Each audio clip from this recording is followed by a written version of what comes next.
que es Ajá. prácticamente ahí nomás, y cerraron la vía. No hay buses para Don Matías, que está a 50 minutos de Medellín. Entonces uno dice, hombre, ya casi están acá que en la ciudad y no pasa nada todavía, o sea, no ocurre nada. Santa Rosa de Osos también ocurre lo mismo y la gente no sale. O sea, cuando tú estás viajando y ves que están incendiando una buseta, un bus, una tractomula, obviamente eso lo paniquea a cualquiera. Y si usted no entrega su vehículo, entonces lo matan, como ocurrió en algunas regiones en donde o se baja y le prendemos fuego y usted no hace nada, o si se resiste, entonces lo matamos. Y tampoco, pues, está uno dispuesto a arriesgar su vida por un vehículo, pues.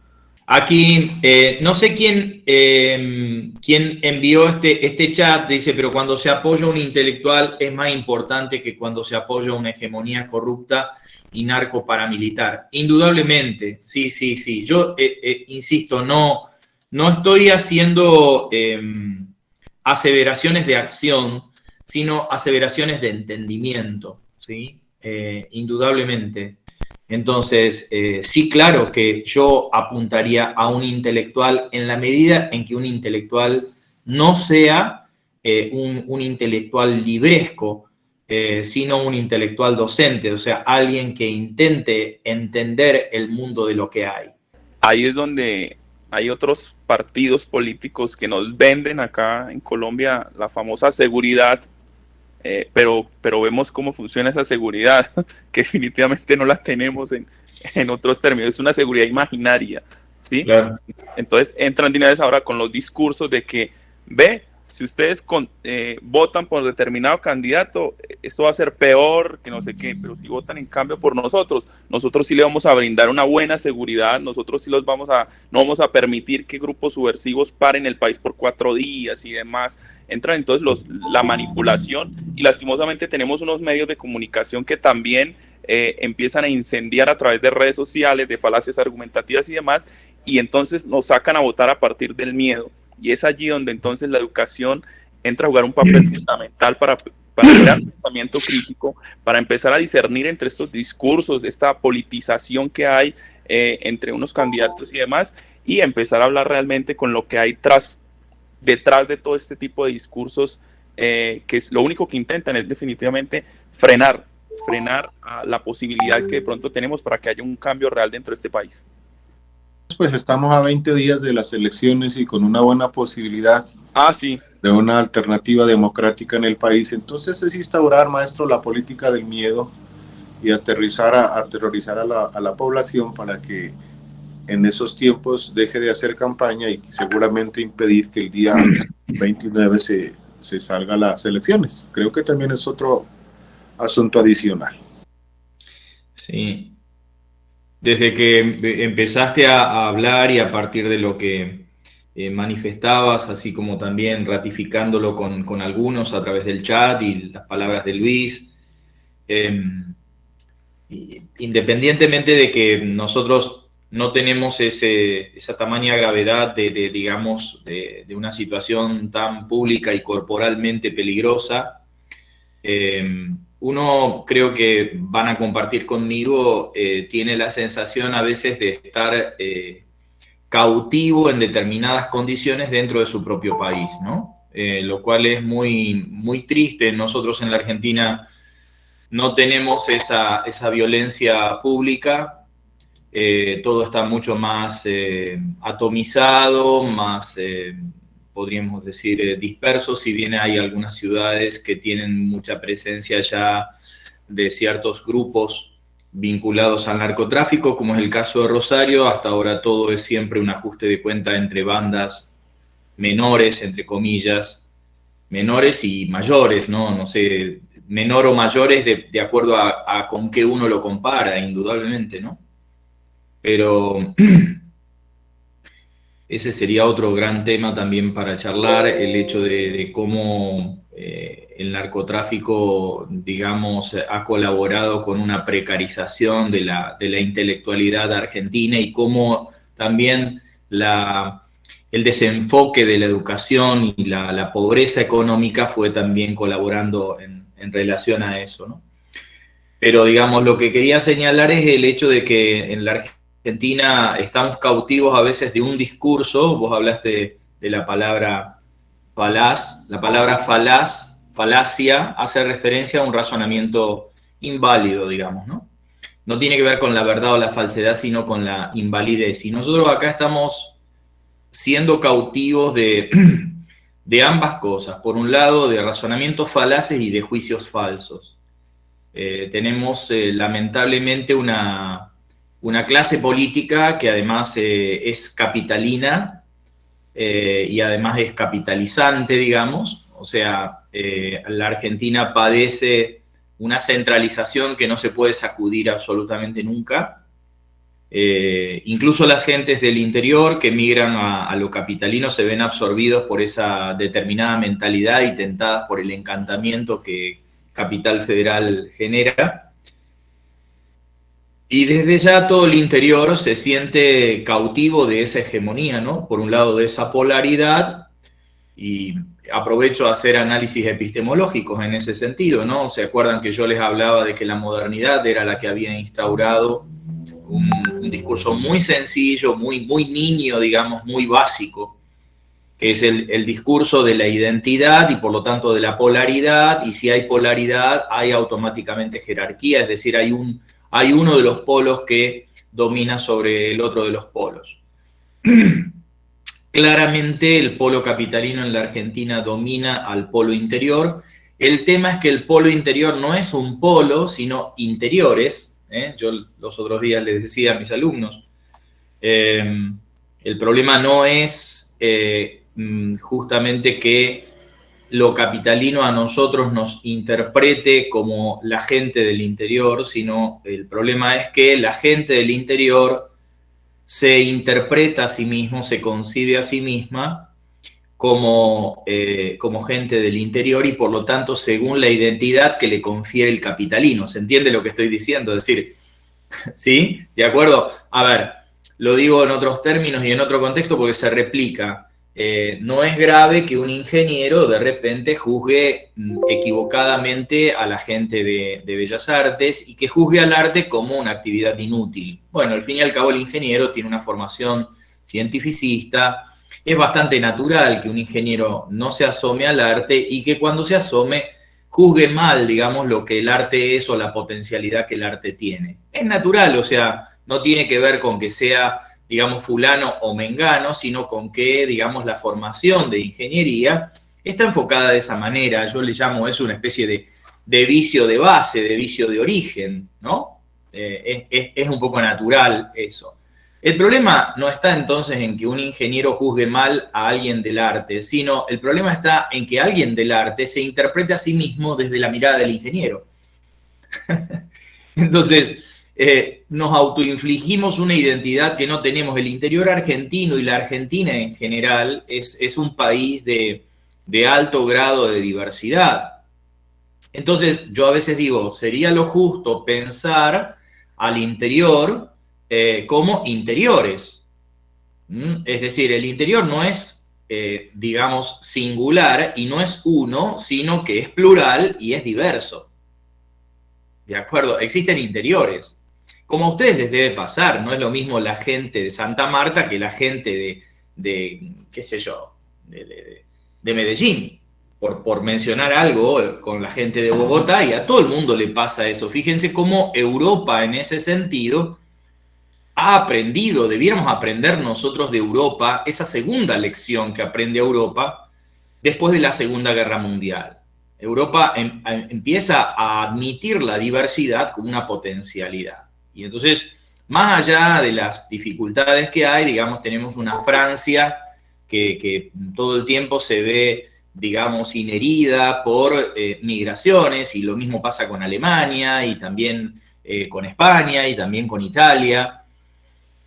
Se conserva la identidad en la medida en que esa identidad se permita la fecundación a partir de lo distinto, ¿no es cierto? Sin embargo, nosotros en Sudamérica seguimos bregando por esa pureza y seguimos bregando por la uniformización, por la homogeneización de todos. Toda parte aspira a ser un todo. Acuérdense de eso. Toda parte aspira a ser un todo.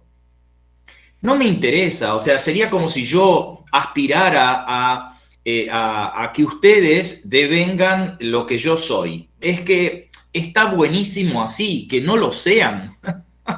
No solo porque yo no me la sé toda, no solo porque yo también tengo la capacidad para la felicidad, pero también para la infelicidad, no solo porque yo desacierto muchas veces, no solo porque muchas veces no razono bien, no solo porque a veces me duele la cabeza, sí hay una precariedad en cada individuo, sino por el hecho de que cuando a mí me duela la cabeza, necesito de ustedes.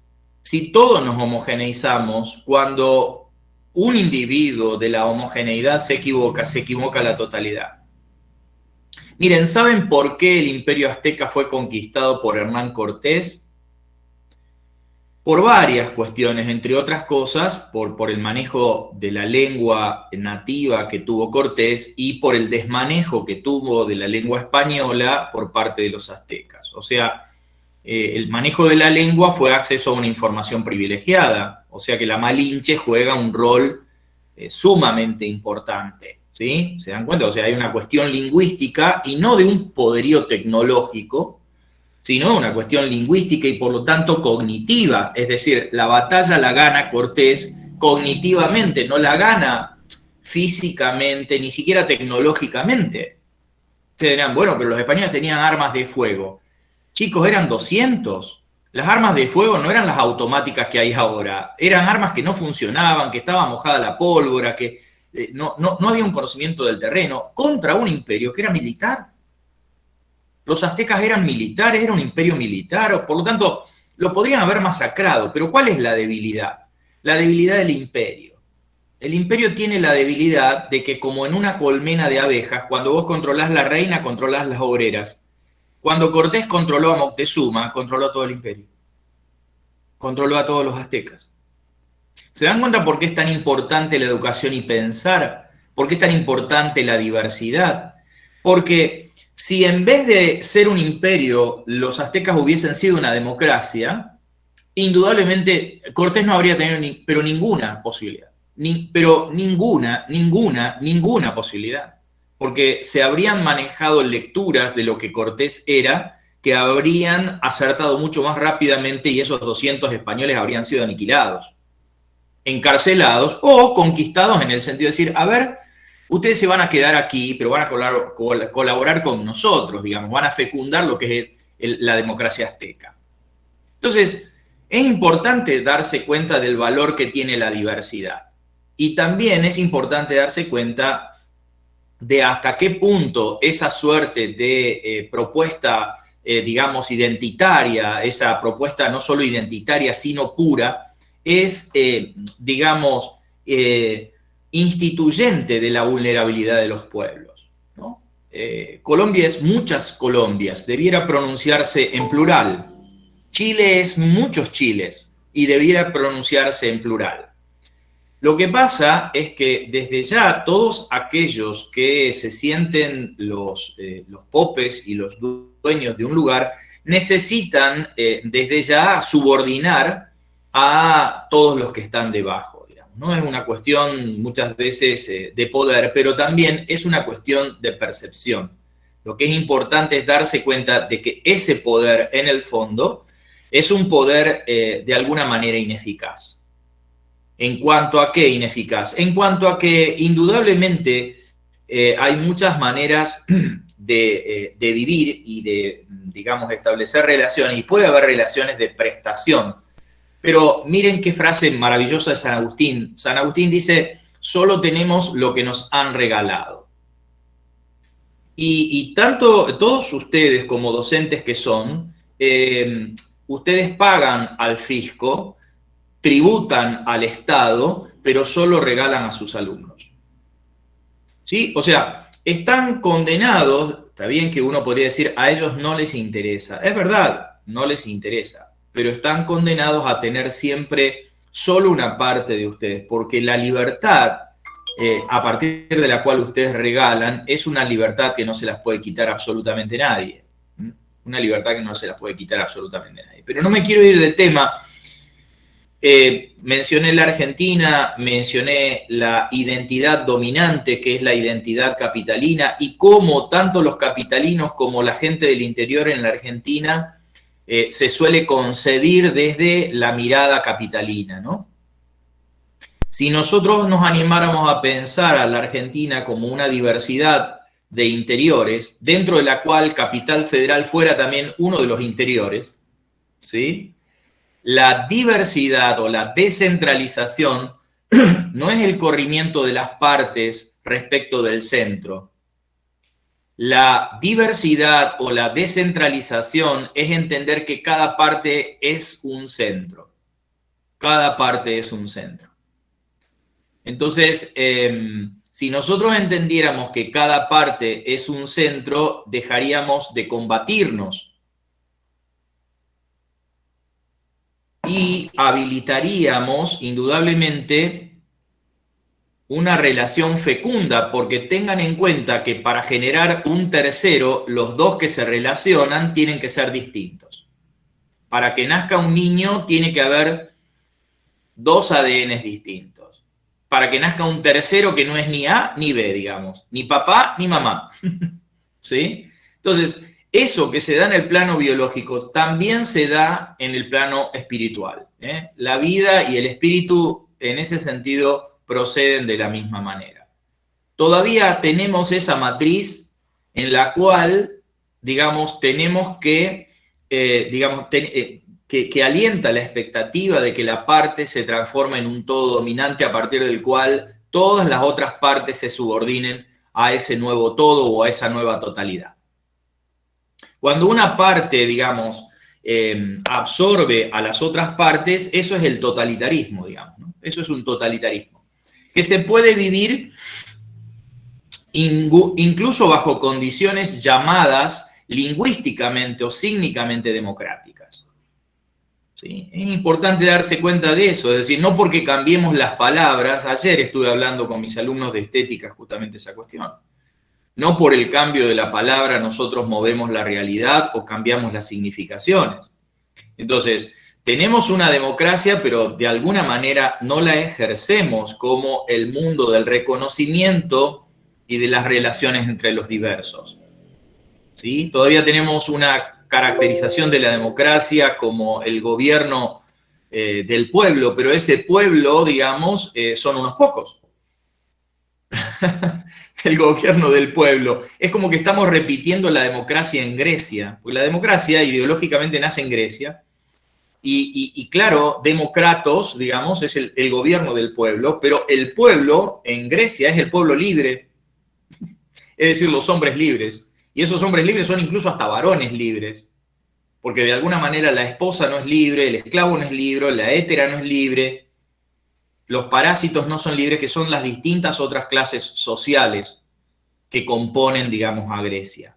Entonces, la democracia griega es una aristocracia, es lo que hoy día llamaríamos una aristocracia. Y esa democracia aristocrática es una democracia que nosotros seguimos teniendo en Sudamérica. Por eso es que ustedes se toman un bus y digamos, los gobernantes van en avión, ¿no? A nosotros nos pasa exactamente lo mismo. Por eso es que nosotros luchamos con 4 o 5 trabajos a veces para sobrevivir, y un diputado gana lo que 4 o 5 trabajos no alcanzan a lograr, ¿no? Y ellos necesitan naturalmente poner las cosas en movimiento, pero mutatis mutandis, poner las cosas en movimiento para que nada cambie. Es clave entender eso. No vamos a estar haciendo la revolución, no es una idea hacer la revolución, sino el entendimiento de lo que nos sucede. Es mucha la gente que no quiere que las cosas cambien, indudablemente. Indudablemente, los hombres griegos, los hombres libres de Grecia, indudablemente que no habrían querido que cambie esa condición a otra distinta. Por supuesto, por supuesto.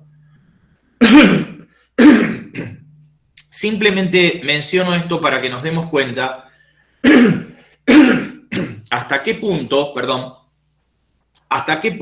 a veces nosotros creemos que todo se resuelve por una cuestión de poder o una cuestión de voluntad. Pero en cierto sentido, una cuestión de poder o voluntad, sin el entendimiento que tiene que navegar dentro de la voluntad, no hay solución. Es decir, no es cuestión de hacer fuerza, es cuestión de hacer fuerza bien. Para hacer fuerza bien hay que hacer un diagnóstico. Ustedes se bajan a empujar un tractor porque está, digamos, empantanado, está en el barro, y bueno, no es simplemente ponerse a hacer fuerza, es también entender de qué manera debo hacerla. Entonces, mi colaboración viene por el lado de que nos demos cuenta de que a veces seguimos cabalgando ideas que son antiquísimas, que han generado un status quo y que, independientemente de que generan movimiento, el movimiento es circular. Y el movimiento circular es el movimiento de las revoluciones. Por eso es que todo el tiempo estamos propiciando revoluciones y a nadie le molestan las revoluciones. Porque una revolución, término que viene del mundo de la astronomía, es un giro en 180 grados.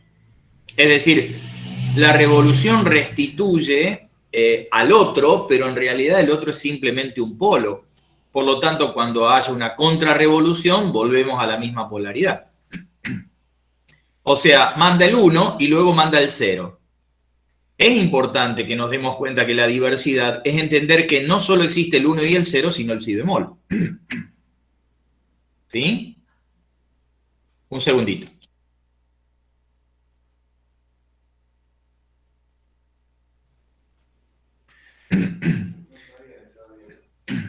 ¿Sí? ¿De acuerdo? ¿Se entiende esto? Digo, entonces también mencioné esto de uno sentirse cautivo. La cautividad tiene que ver con la identidad que de alguna manera nos confieren y que a veces nosotros nos conferimos también, ¿no? La identidad que nos confieren y que de alguna manera nos conferimos. Es antiquísimo este planteo, indudablemente. ¿Cuál es la salida? Bueno, una de las salidas es entender que los mundos no son dados. Esa es otra de las ideas que muchas veces nosotros recepcionamos con gran docilidad. Quiero decir, la Argentina, para ser concreto, la Argentina incluso hasta en la misma Constitución define a la Argentina como suelo. En la Argentina, constitucionalmente, la Argentina está definida como el suelo argentino.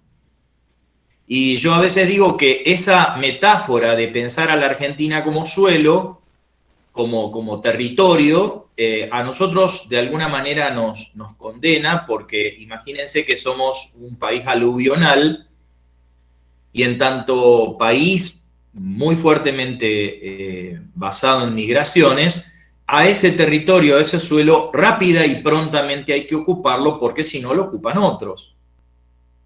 Ahora, ¿por qué la metáfora es condenatoria? Porque no nos damos cuenta de que un país no es simple y solamente un suelo, sino que puede ser perfectamente una arquitectura.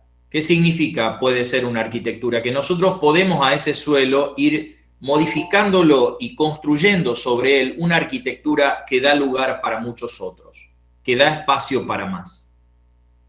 Entonces, lo digo en términos biológicos por si hay gente de biología. Los nichos, los animales no lo ocupan. No existe un nicho para el animal que viene el animal o la especie animal y ocupa ese determinado nicho.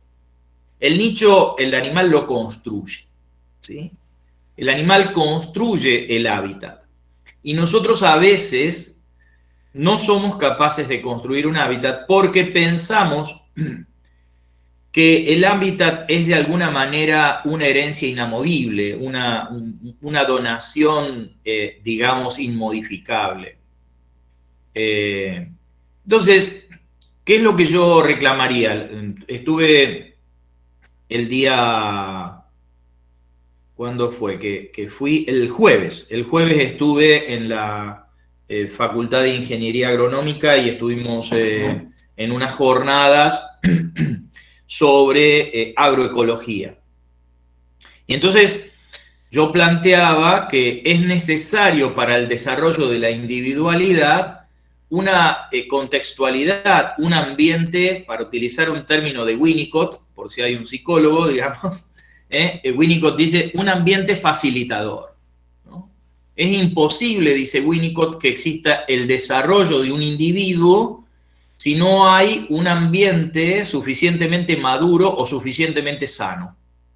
Sin la madurez o sanidad del ambiente, le hace el ambiente familiar y concretamente aquel que ofrece la maternalidad dentro de una familia, el niño no desarrolla evolutivamente de manera pertinente, de manera adecuada. No desarrolla, no despliega su madurez, ¿no?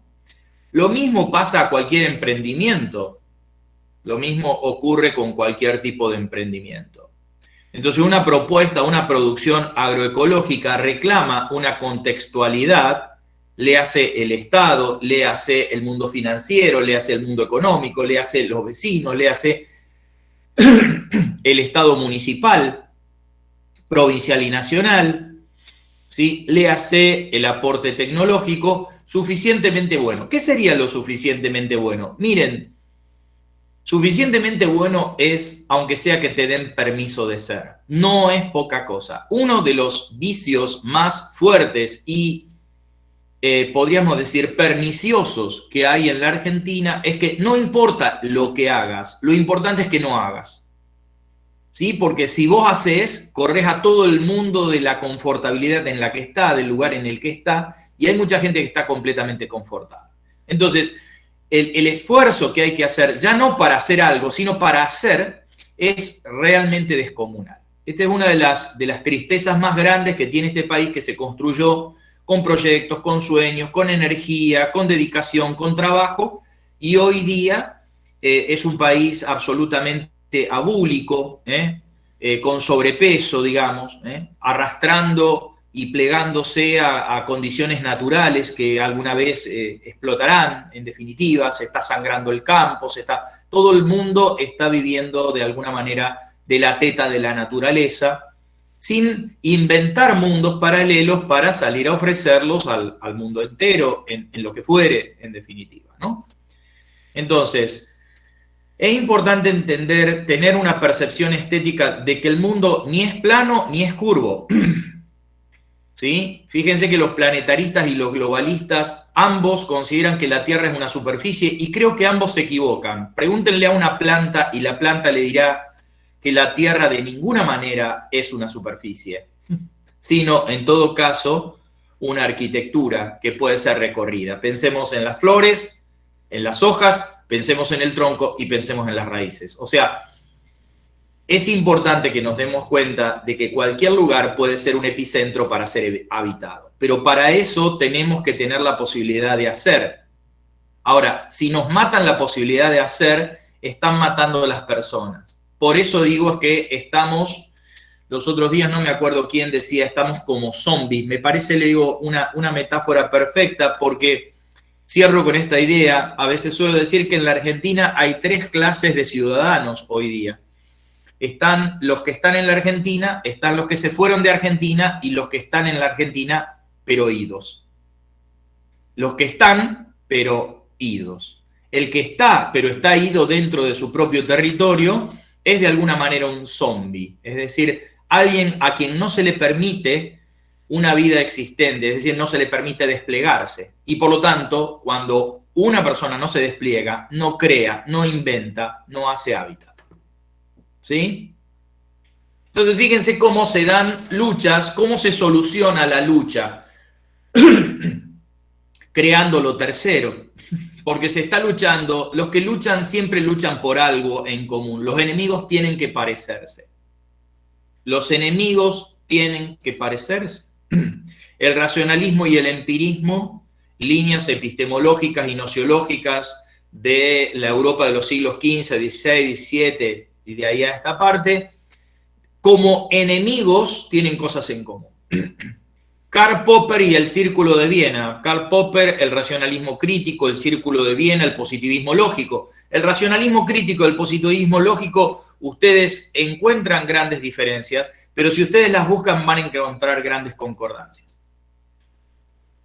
Repito, los enemigos tienen que parecerse y tienen que estar unidos indudablemente por un eje que los transforma en polos, justamente, de una relación diádica, de una relación dual y extrema.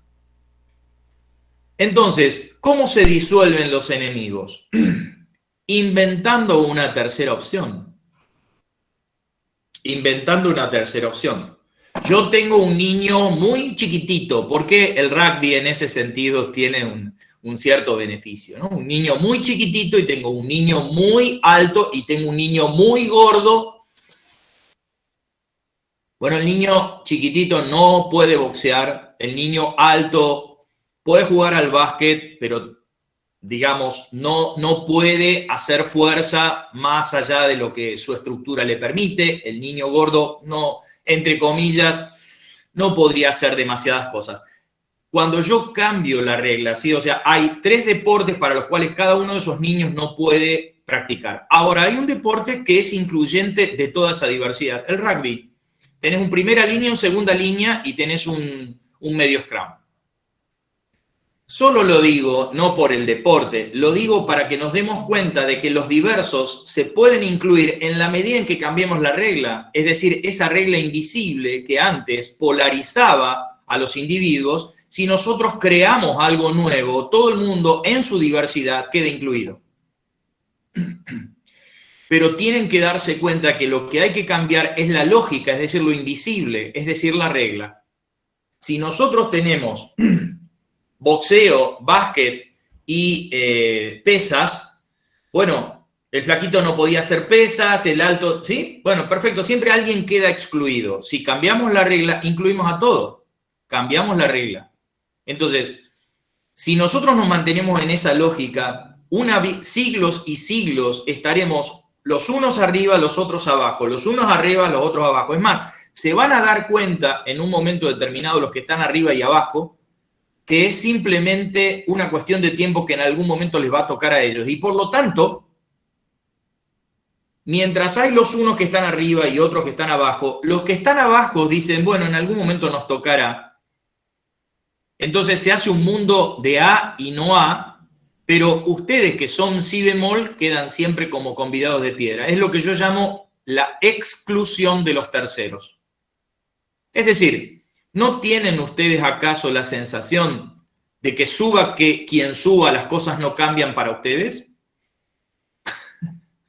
¿Sí? ¿No hay esa sensación de decir, che, estuvieron estos y la cosa no cambió, estuvieron estos otros y la cosa no cambió, y luego estuvieron estos otros y no cambió, ¿no? Entonces hay una derecha, una izquierda y un centro. Esté quien esté, ellos se retroalimentan porque el centro se define a partir de los extremos.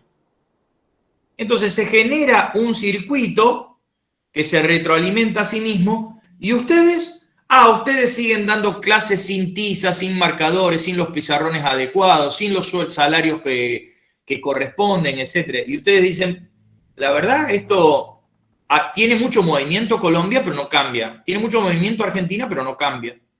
No evoluciona. No hay metamorfosis. ¿No? Bien, tiene que ver con matrices, insisto, que nosotros cumplimos casi sin darnos cuenta. Generar una variante, no digo que soluciona, pero por lo menos hay 2 beneficios. Como me dijo el jueves una colega, me dijo, bueno, es bueno saber que por lo menos no estoy tan sola. Claro, es verdad, ¿no? Sentir que uno no está tan solo. Y segundo, entender cuál es el lugar que uno tiene que ocupar y por qué de alguna manera no suceden determinadas cosas. ¿Sí? ¿Por qué no suceden determinadas cosas? Bien.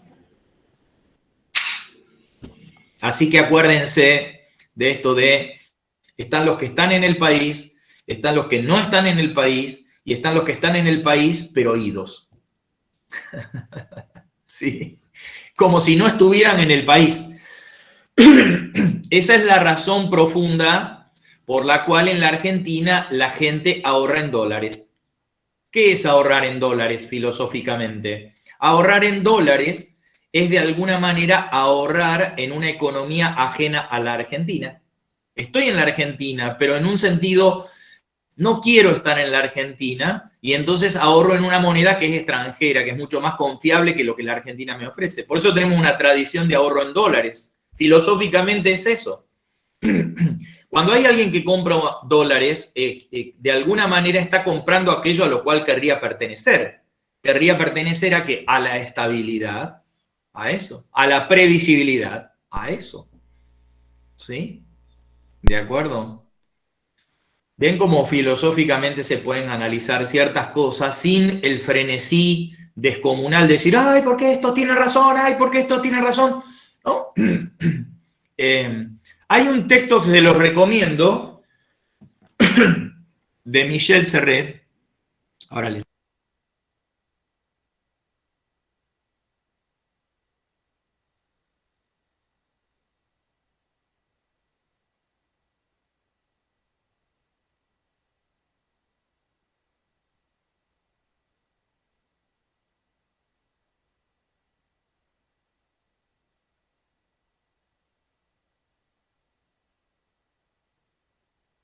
Ahí está.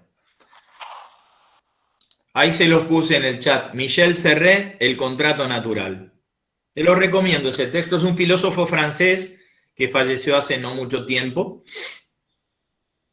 Siempre los franceses son un tanto imbrincados, pero ahí él en los primeros capítulos plantea esto de que de alguna manera cita una pintura de Goya en donde dos combatientes se están dando mazazos.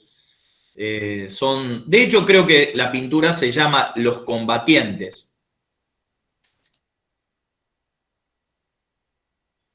Y él dice, bueno, mientras los combatientes en una relación completamente dual y confrontativa se combaten e intentan una destitución, ambos ignoran un tercero que es la ciénaga en la cual se están hundiendo, ¿no? Se están dando mazazos y ellos se están hundiendo en la ciénaga. Entonces, lo que ocurre muchas veces es eso.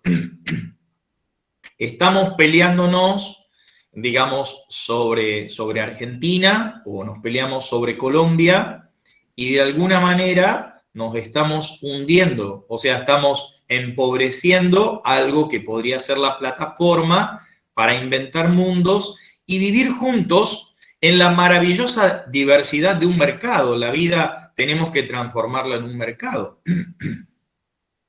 El potencial de un mercado es la diversidad. El potencial de un mercado es la diversidad. Bueno, entonces, ¿por qué no actuamos socialmente del mismo modo? Hay para todos los gustos. Digamos, esa es la riqueza de un mercado.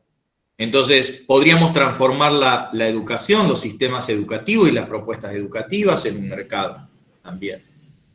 En un mercado en sentido tradicional, no en un mercado en el sentido en que puede estar definido por el marxismo o el liberalismo. Bien. ¿Queda claro hasta aquí? Bueno, independientemente de la coyuntura, usamos la coyuntura para meter ideas epistémicas. La idea de la identidad y por lo tanto de la polaridad, acuérdense que es una idea moderna que nosotros seguimos ejerciendo y entonces el aire en la cara que nos da el movimiento nos hace perder de vista de que ese movimiento no nos llevará a ningún lado. En el carrusel se restituye el mismo, en cada vuelta se restituye el mismo lugar.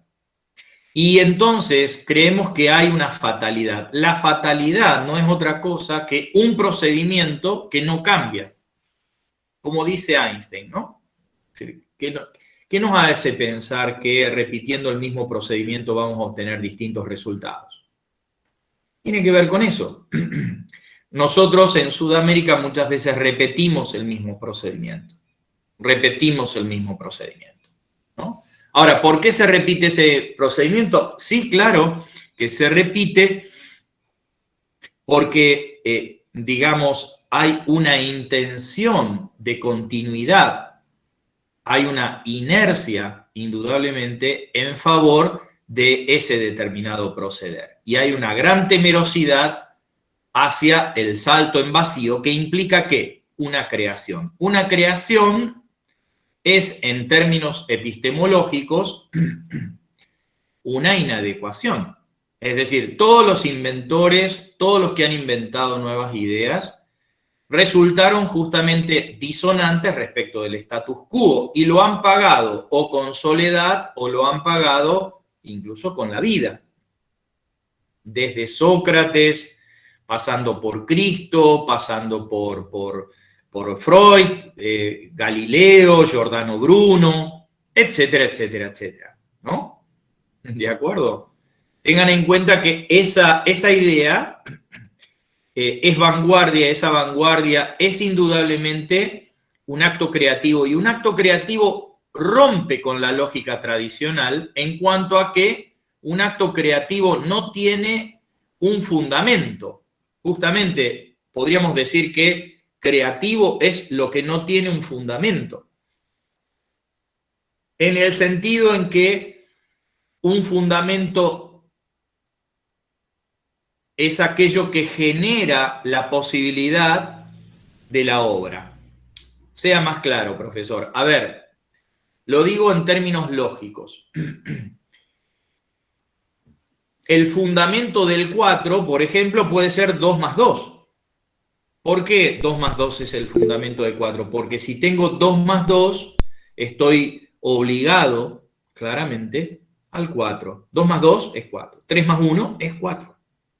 Entonces, ese proceso es un procedimiento lógico válido. ¿Por qué es un procedimiento lógico válido? Porque si yo tengo 2 más 2, estoy obligado al 4.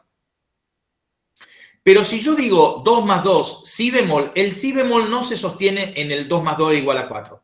Pues bien, por si hay gente de la biología, Gregory Bateson, por ejemplo, sostiene, ahí estoy, Paula, Gregory Bateson sostiene en un texto que se llama Los hombres son hierba, es el último artículo de su vida, Gregory Bateson.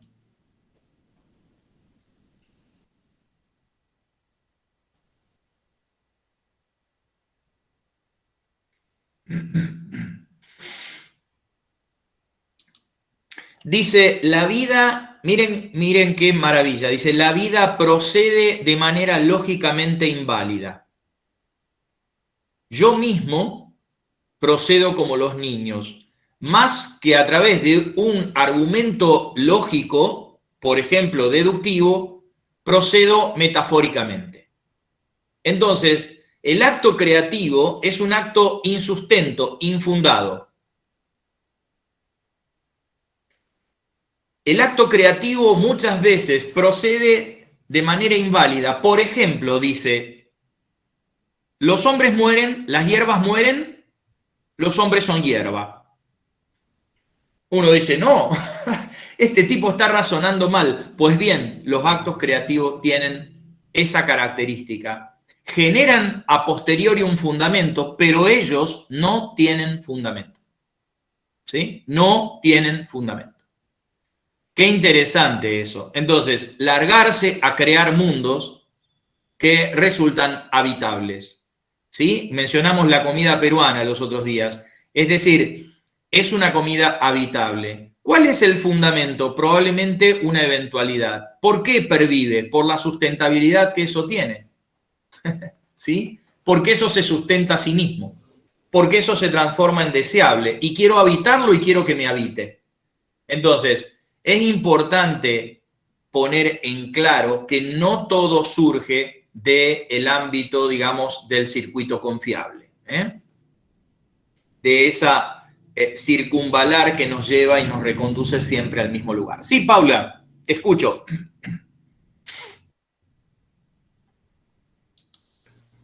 Gracias, profesor. Bueno, buenos días a todos. Lo que pasa es que me emociono mucho escuchando la disertación y me es inevitable traerlo a mi vivencia como docente. Yo soy de formación ingeniera agrónoma y digamos que un tema que se trabaja mucho desde el pensamiento ambiental es el concepto de nicho. Ahora que usted estaba hablando de hábitat también y, claro, y de un ambiente.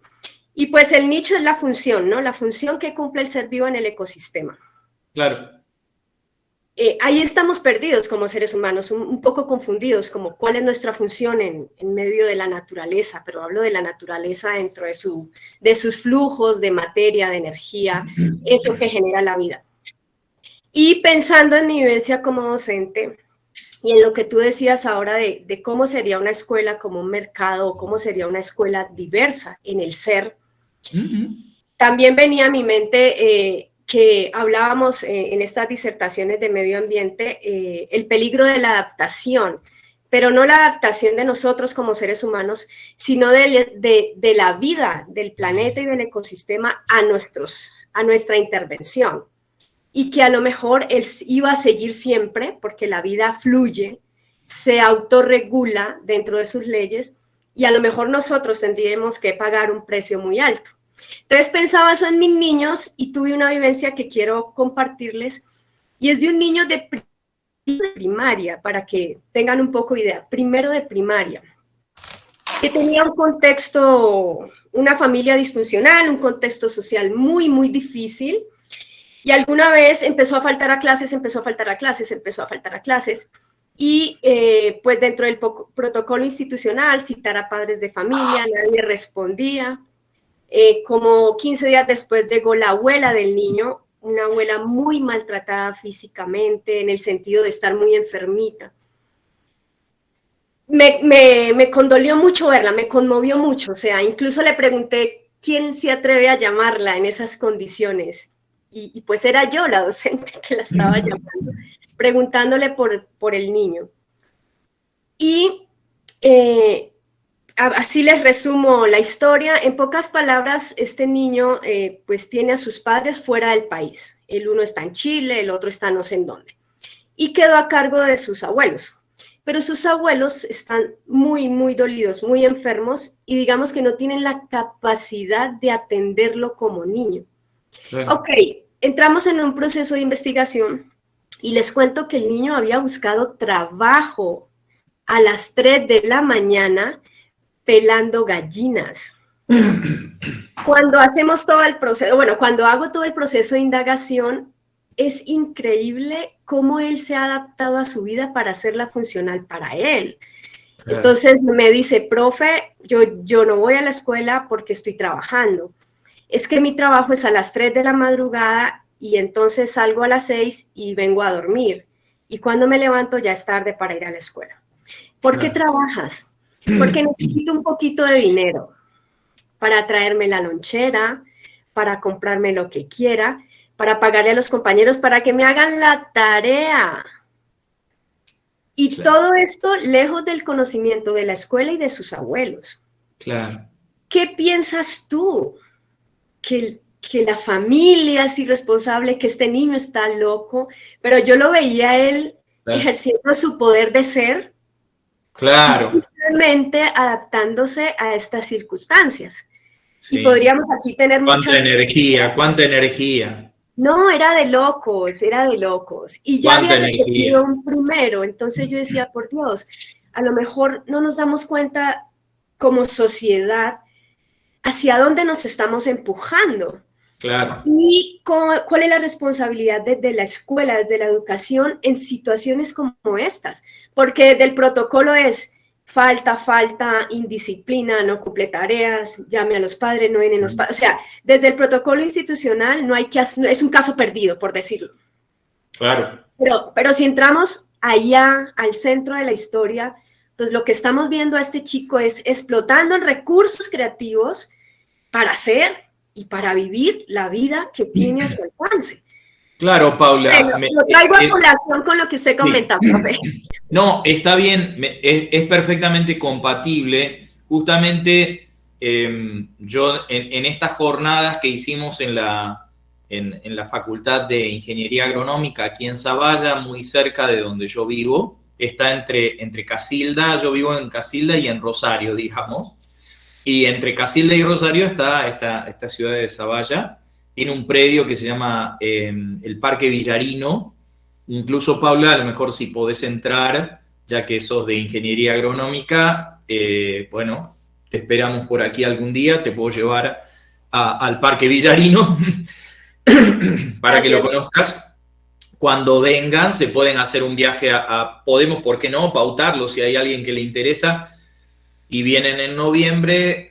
Soy amigo personal de la vicedecana de la Facultad de Ingeniería, así que podemos hacer eso. Comentario aparte, justamente en ese contexto yo decía que el monoperspectivismo a mí digamos, que tiene que ver con esa identidad. La identidad se despliega en una perspectiva que, si la identidad es única, la perspectiva se despliega también como única.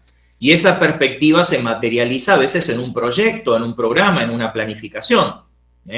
Saludos al niño de Oscar. Hola, flaco. Hola, mi amigo. Hola, mi amigo. Hola. Hola. ¿Cómo estás? Bien. Bueno, me alegro. Te mando un abrazo grande. Desde Argentina. Bien, entonces digo, es importante que entendamos que nosotros al alumno, Paula y todos, digamos, lo vamos a terminar evaluando en base a la idea que es identitaria, que genera un determinado proyecto, que promueve una determinada planificación, ¿sí? ¿De acuerdo? Entonces, si ese alumno entra en el proyecto, o entra en la idea, o entra en la identidad. Claro, ese alumno no entra en el proyecto, pero el tema es que tenemos que ponernos a pensar que nosotros siempre manejamos un único proyecto, ¿no? Yo les decía, el problema de un proyecto no es la palabra proyecto, sino la palabra uno. Siempre miremos debajo de la mesa. El problema, un proyecto, no es el proyecto no es lo grave. El proyecto es que lo grave es que es uno. Y que ese uno es único. Entonces, si yo me doy permiso para pensar múltiples proyectos, múltiples perspectivas, me doy cuenta de que ese alumno ejerció un nivel de creatividad y además de unificación de su cuerpo con la creatividad. Es un niño que ha unificado la idea con el cuerpo, y eso, si hay gente de psicología lo sabe, es psicológicamente imprescindible. ¿Por qué es imprescindible? Porque Winnicott dice, el yo se construye al interior del cuerpo propio. Es decir, para que no haya disociación, ¿sí?, un yo se despliega si encuentra la localización en el cuerpo propio. Entonces, hay una legitimación de lo que el cuerpo pulsiona, de lo que el cuerpo pide, de lo que el cuerpo reclama. ¿Sí? El cuerpo pide y el yo, digamos, reconoce. Entonces, hay un niño unificado ahí. Hay un niño con un nivel de maduración extraordinario. Hay un montón de otros niños a los que a lo mejor con una familia muy funcional aparentemente, sin embargo, ese niño está siendo avasallado, supongamos, por la familia, o esa familia está al lado pero no lo acompaña. ¿Sí? Yo a veces digo, una cosa es, digamos, podríamos decir la contigüidad, y otra cosa es el acompañamiento. Estoy rodeado de gente. Una cosa es estar rodeado de gente y otra cosa es estar acompañado de gente. Una cosa es dialogar y otra cosa es encontrarse en el diálogo. Eso lo sabemos, ¿no? Podemos estar conversando horas y horas y sin embargo saber que no nos estamos entendiendo. Entonces, lo que quiero decir es que ese alumno, a lo mejor, si lo evaluamos solo en los contenidos, en los objetivos de geografía, ese alumno es un 4. Pero si nosotros lo evaluamos en relación a otros ejes, por ejemplo, en la aptitud que él tuvo para desarrollar madurativamente o, digamos, generar una evolución madura de su yo, bueno, tenemos ahí un niño que ha tenido estrategias inteligentes para resolver problemas que los adultos no le dieron, ¿no? Entonces, es brillante lo que él hizo. Excesivo para un niño en un sentido, pero sobre todo es excesivo si nosotros no lo entendemos y si nosotros, digamos, simplemente porque se corrió de nuestra perspectiva, lo sancionamos y lo encauzamos violentamente a lo que él debe hacer, privándolo de un montón de otras cosas, ¿no? Entonces, la multiplicidad es la riqueza La multiplicidad es la riqueza y la multiplicidad indudablemente genera oportunidades y variantes para todos los vivientes. En la clase pasada yo les decía, si me estoy hundiendo en la Amazonia, si estoy en el Amazonas y me estoy hundiendo, necesito simplemente una persona que sepa nadar. No necesito un ingeniero nuclear, ni un premio Nobel. Entonces, se necesita un premio Nobel, pero se necesita quien haga pan, se necesita alguien de las letras, pero se necesita alguien que haga carpintería. Se necesita alguien que haga carpintería, pero también, indudablemente, alguien que se dedique a la filosofía más profunda. También todo, sí, claro, ¿no? Entonces, si nosotros rompemos el monoperspectivismo, rompemos las jerarquías. ¿Por qué? Es muy fácil, porque supongamos Paula, Adriana y Emilce son 10, 9 y 8 en geografía, pero a lo mejor Paula es 10 en crochet, Adriana es 10 en carpintería y Emilce es 10 en pintura. No estoy diciendo que no transitemos un proyecto, estoy diciendo que multipliquemos los proyectos, que multipliquemos las perspectivas, que multipliquemos los mundos. En el mismo espacio físico puede haber 3 hábitats, la convivialidad de 3 hábitats distintos, y esa convivialidad es colaborativa. Yo puedo sembrar maíz y calabaza abajo. De eso se trata la producción agroecológica, de darse cuenta que en vez de andar todo el tiempo carpiendo el maíz o picando el maíz para que el maíz venga, puedo generarle la conservación de la humedad a través de una cucurbitácea. Entonces, darse cuenta que la diversidad puede ser colaborativa en la medida y solo en la medida en que no entendamos al diverso como espécimen de una especie, sino que el diverso es un universo distinto. ¿Sí? Al tiburón no le molesta la rémora, indudablemente.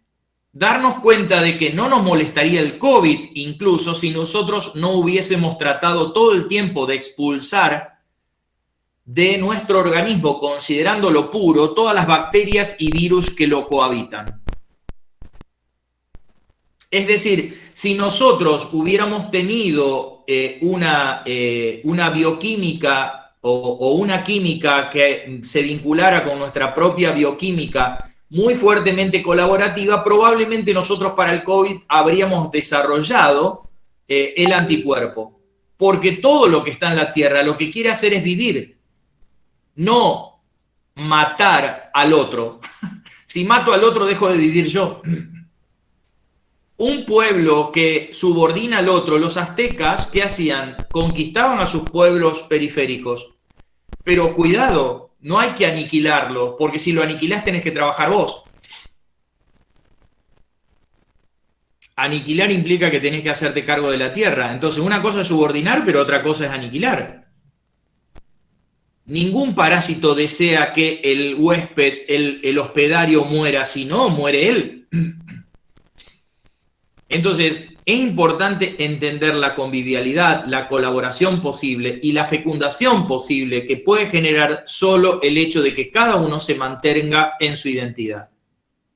Cruzándose, pero en la identidad de cada uno. No homogeneizar, que todos se saquen un 8, que todos se saquen un 10. Es que si todos se sacan un 10 en geografía, son muy buenos en geografía. ¿Y quién hace el pan? ¿Y quién hace horticultura? ¿Y apicultura? ¿Quién va a producir miel? ¿No? Entonces, el monoperspectivismo es un empobrecimiento. Y la polaridad es el alimento del monoperspectivismo, los unos y los otros, los de aquí y los de allá, los que luchamos por esto y los que luchamos por esto otro. ¿No? Eso es un claro empobrecimiento. Pero bueno, si ustedes me preguntan de qué manera dar, entre comillas, la lucha, sí sé lo que no haría, que es el enfrentamiento. También decía, todos los que tenemos animales sabemos que para que un perro venga para este lado tenemos que empujarlo así. Vos al perro lo empujás así, automáticamente hace fuerza para el otro lado. Entonces, la mejor manera de fijar una identidad es agrediéndola. Por eso es que la revolución, en cierto sentido, no cambia absolutamente nada. ¿Sí? lo que cambia es una coyuntura, pero lo que permanece es el tipo de relación. Entonces, cuidado con plantear la revolución. Más vale plantear un cambio de cada uno.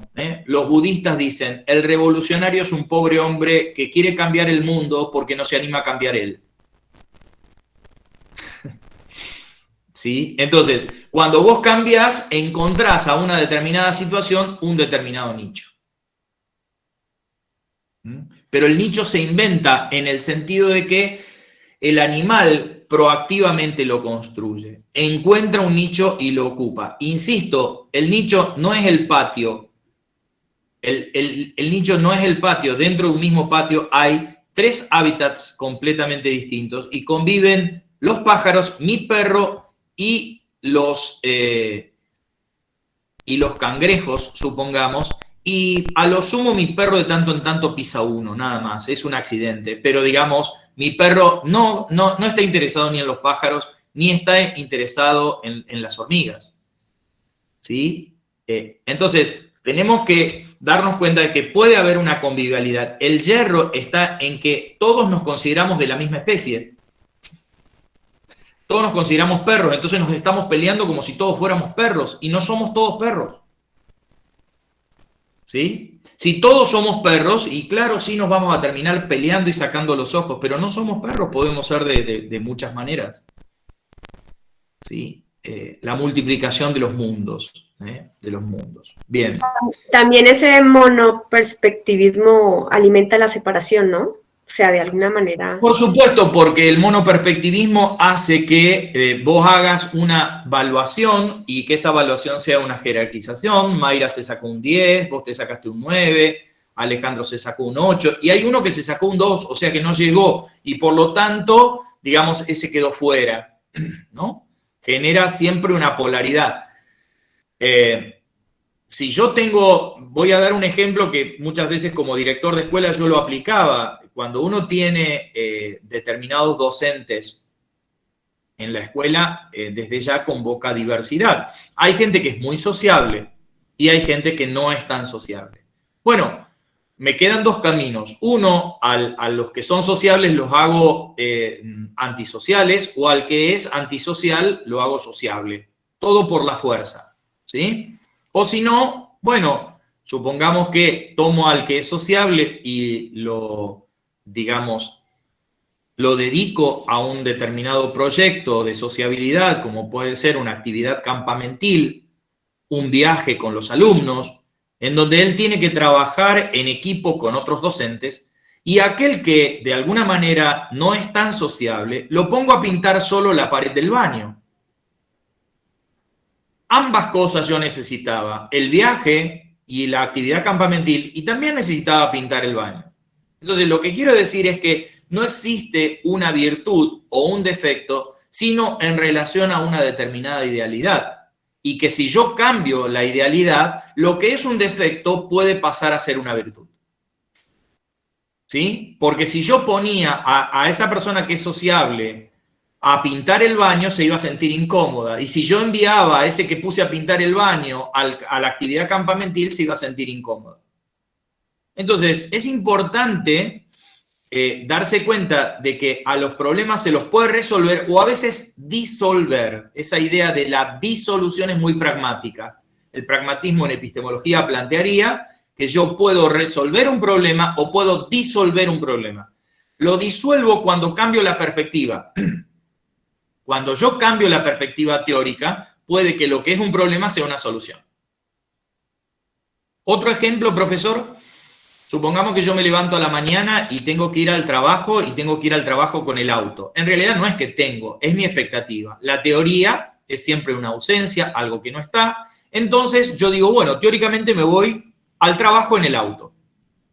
Voy al garage, doy encendido el auto no enciende.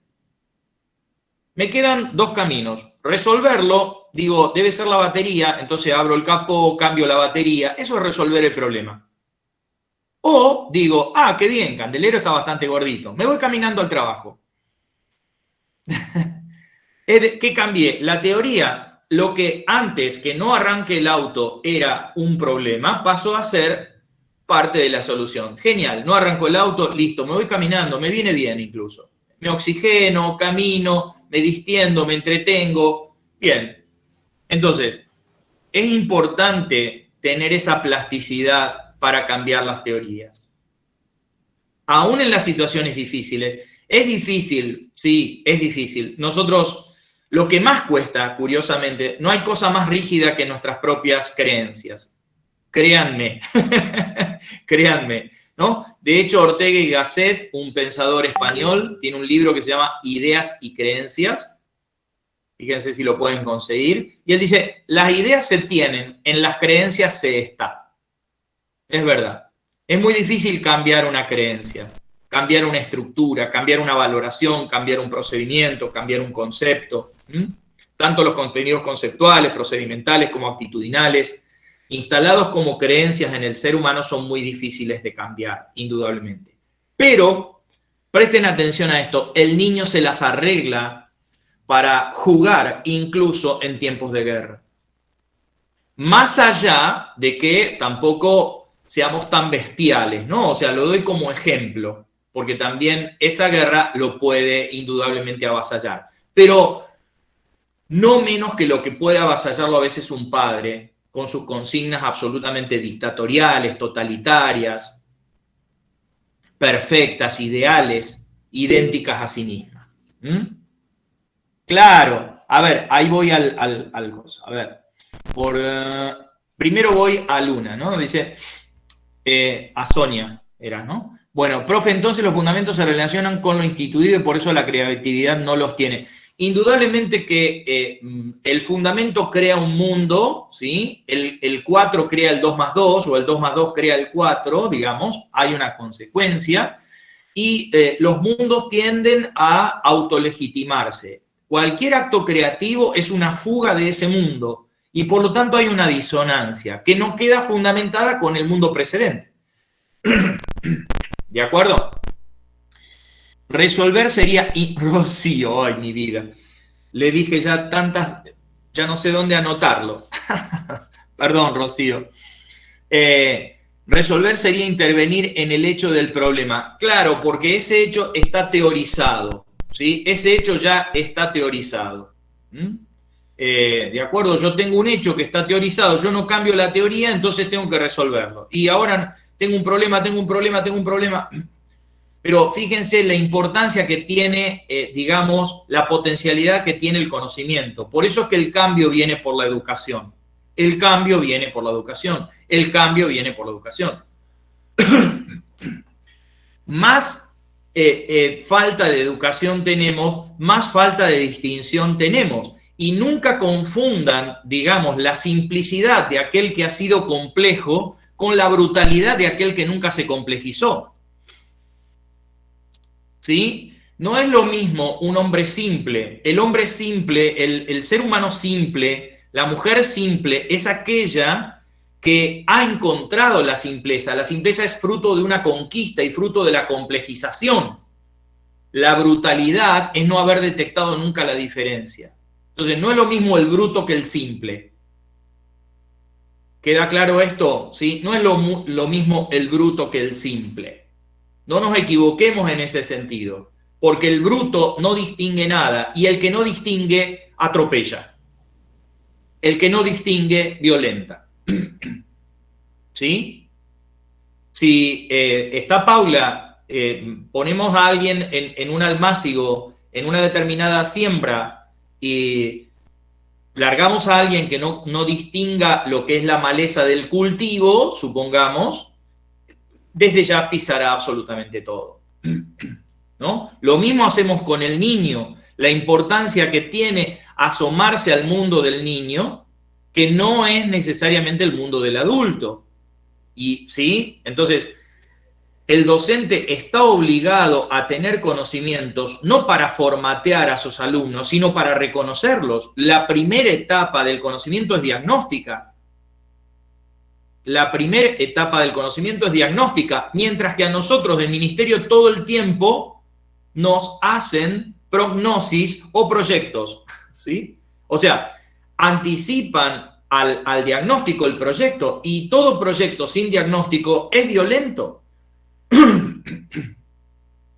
Todo proyecto sin diagnóstico es violento. Piensen en un médico que... Esperen. Piensen en un médico que prescribe una receta sin diagnosticar. ¿Qué posibilidades tiene de acertar en esa prescripción? Prescribe una terapéutica sin previamente haber diagnosticado. ¿Qué posibilidades? Yo soy médico, viene Yula y le digo, bueno, Yula, a ver, te prescribo antibiótico por 7 días, pero, doctor, usted no me va a preguntar qué me duele, de qué manera, cuánto hace que me siento mal, o sea, no, vos tomate esto que con esto vas a andar, ¿no? ¿Por qué en educación hacemos lo mismo y por qué en política hacemos lo mismo? ¿Cómo podemos pensar que un simple voto cuantitativo es suficiente para satisfacer a un pueblo cuando el voto es cuantitativo? El voto suma 1, pero el voto no tiene cualidad, el voto no tiene idea, es simplemente una cantidad que aporta y avala una idea que es ajena. Entonces, no sé cuál es la solución, pero el voto como entidad cuantitativa, indudablemente que siempre va a ser disonante para la voluntad, para la sensibilidad, para la idealidad, para la existencia de cada individuo. Lo cuantitativo es esto es una unidad. Se los dije el primer día, esto es una unidad. Pero yo no lo compré porque es una unidad, lo compré porque me gustaba el cuadrante, porque me gustaba el diseño. Entonces, nosotros vamos como borregos a poner un voto para una idea ajena. Puede que no estemos de acuerdo completamente con la idea y encima aquel que va a estar a cargo de la idea termina haciendo cualquier cosa. Tenemos que esperar otros 4 años. Entonces, por eso las comunidades tienen asambleas. Por eso la asamblea es de alguna manera la concurrencia de la diversidad. Pero fíjense que hay una diferencia muy grande. Está el contrato natural. Gracias. Gracias, Ruth. ¿De acuerdo? Bien. Sí, Paula. Me surge una inquietud ahí y es, ay, por Dios, leí lo del contrato y se me fue la idea.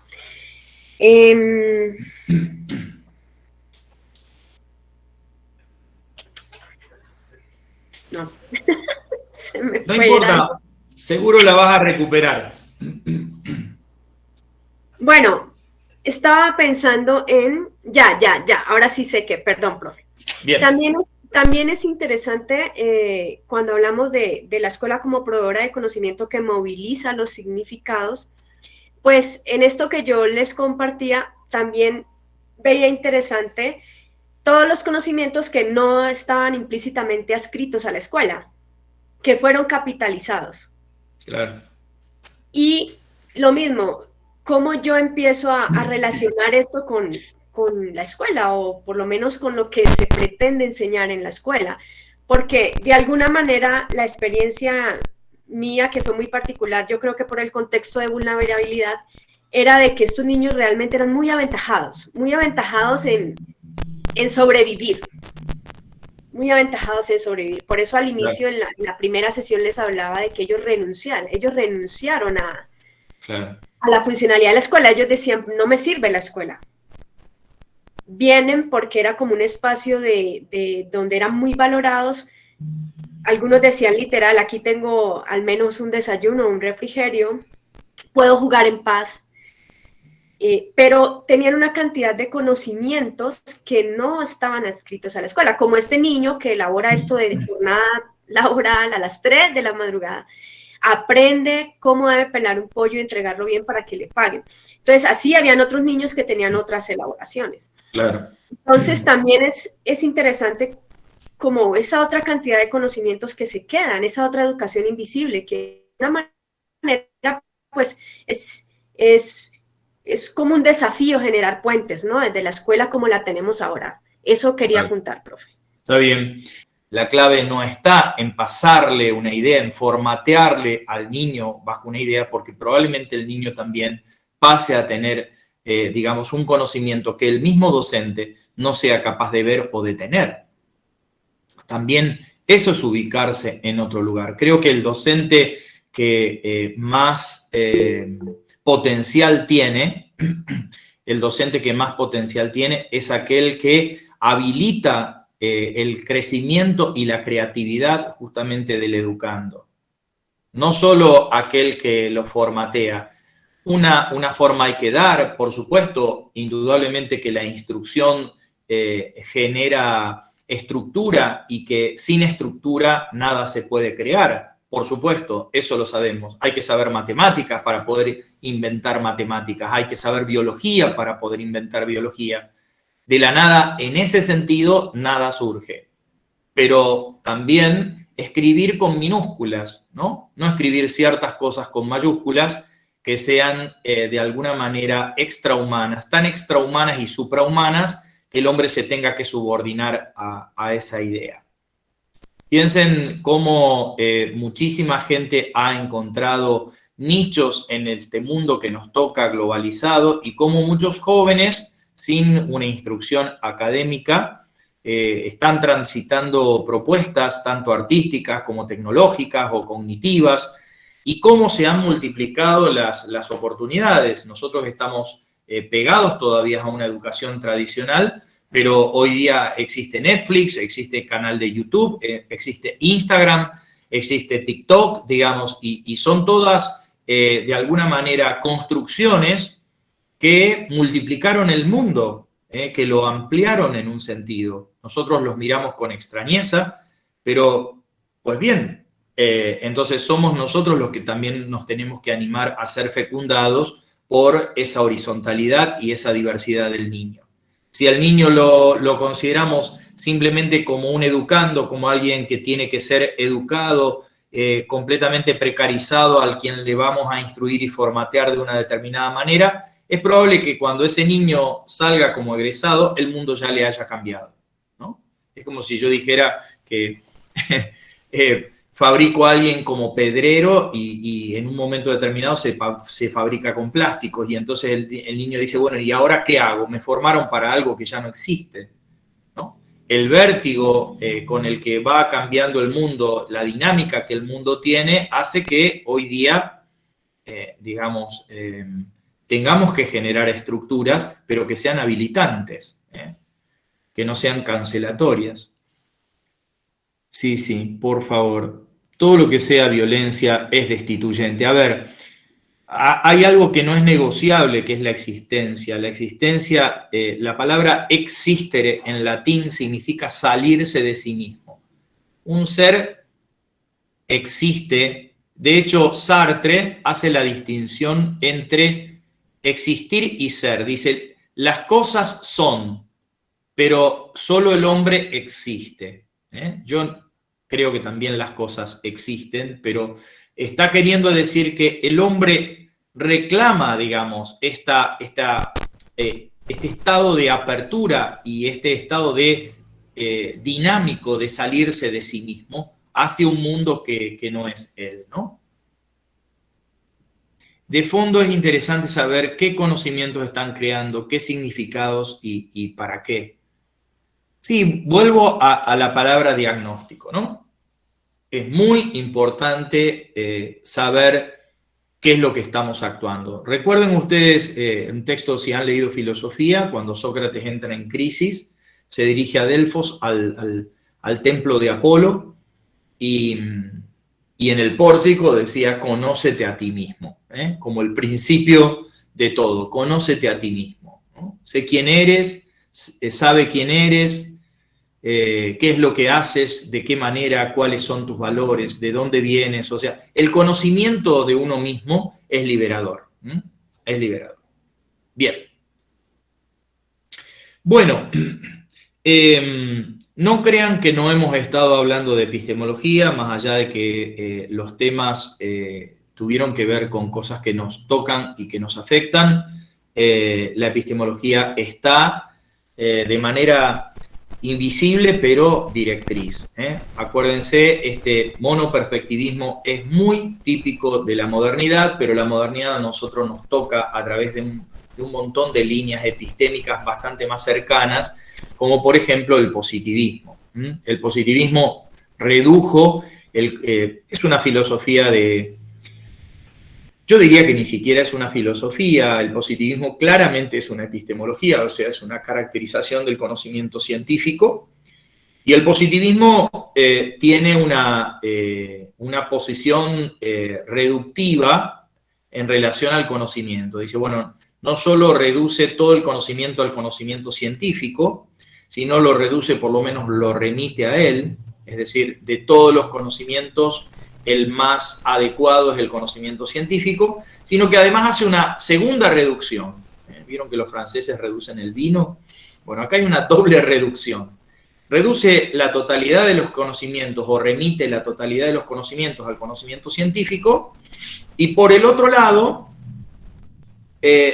remite el conocimiento científico al conocimiento científico positivo, digamos, a su propia caracterización acerca del conocimiento científico. ¿Y cuándo el conocimiento científico es positivo? Cuando aplica el método inductivo. El método positivista es el método inductivo, del cual después vamos a hablar, método que se basa claramente en un proceso que es el proceso de observación. Y la observación entendida muy ingenuamente, ahí hay un grave problema del positivismo, la observación está entendida de manera, podríamos decir, instantánea, de manera directa y de manera completa. Dicho en otros términos, para el positivismo, todos cuando observamos, todos, miren qué ingenuidad, todos cuando observamos lo mismo. No. ¿Sí?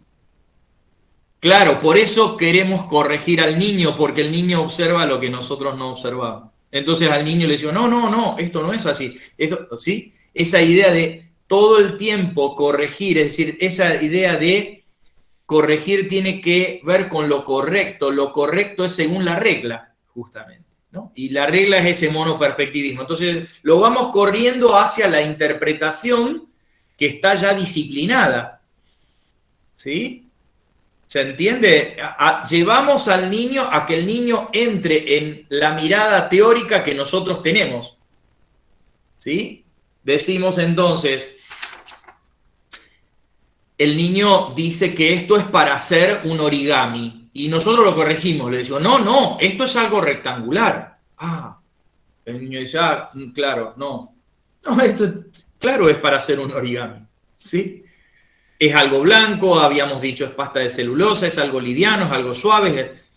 Bueno, perfecto, pero digamos, esa conducción que hacemos nosotros a nuestra teoría desde la cual llevamos adelante la observación. Repito esto del positivismo, porque es importante. El positivismo reduce todos los conocimientos o remite todos los conocimientos al conocimiento científico. ¿Sí? Los positivistas van a decir, el único conocimiento es el conocimiento científico, o van a decir, si no es el único, es el mejor. Y de ahí viene esta idea de que la técnica es auxiliar, el arte es auxiliar de la ciencia, en el mejor de los casos. ¿Sí? En el mejor de los casos.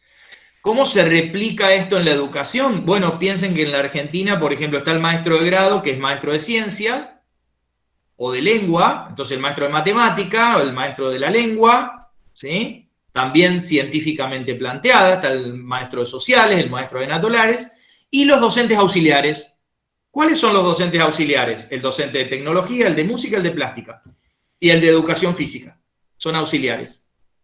¿Se dan cuenta cómo las ideas epistemológicas de la modernidad del positivismo se trasladan directamente al ámbito educativo? Entonces, el positivismo considera que la ciencia es, si no el único, el mejor modo de conocer. Todos los otros conocimientos, en el mejor de los casos, quedan remitidos a ser auxiliares de la ciencia. ¿De acuerdo? Luego, la ciencia la reduce a la ciencia positiva.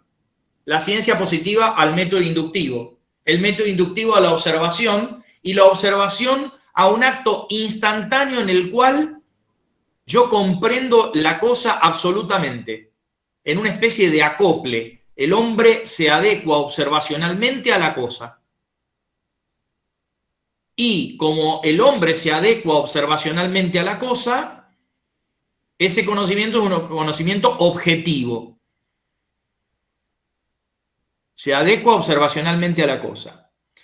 Como la cosa es pasible de ser conocida completa e instantánea e inmediatamente, todos conocemos lo mismo. No. Vamos a generar una variante porque después la vamos a trabajar. No. ¿Por qué no? Van a decir las líneas posmodernas, las líneas epistemológicas posmodernas. Porque siempre que nosotros llevamos adelante una observación en ciencia, hay mediación teórica. Anótenlo. ¿Sí? Siempre la observación presupone una mediación teórica. Esa mediación teórica puede no ser consciente, obviamente. Es más, mayoritariamente no es consciente. O sea, yo no pienso al alumno, sino que no me doy cuenta, pero pienso al alumno desde una determinada teoría.